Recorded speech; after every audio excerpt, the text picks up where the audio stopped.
Dalam video ni, saya tengah try in crown porcelain zirconia. Patient ni, dia datang dekat saya sebab dia nak buat crown yang baru. Sebenarnya dia memang dah pakai pun crown, tapi sebelum ni dia pakai porcelain fused to metal. Dia datang nak buat crown baru tu sebab dia rasa satu, crown dia tu terlalu putih.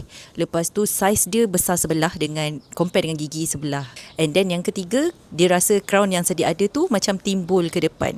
Tak pernah ada orang tegur, tapi dia sendiri yang rasa macam insecurity untuk senyum disebabkan oleh alasan-alasan yang tadi tu. Dia kata walaupun dia bertahan juga dalam 10-15 tahun pakai crown yang sama, tapi dah sampai masa untuk dia buat crown yang baru.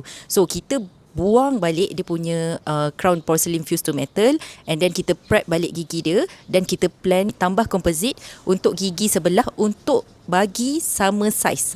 Crown yang baru dengan gigi sebelah dia tu akan sama saiz. Dalam video ni saya dah pasangkan dia porcelain crown yang baru dengan saiz yang baru dan lebih simetri, dengan ketebalan yang lebih kurang sama dengan dia punya gigi sebelah. Jadi bila dia rasa dengan lidah, macam tu, tak adalah dia rasa macam tinggi sebelah. Plus, warna gigi dia pun seakan-akan sama dengan warna gigi asal dia. Dia sangat happy dengan perubahan crown dari yang lama kepada yang baru.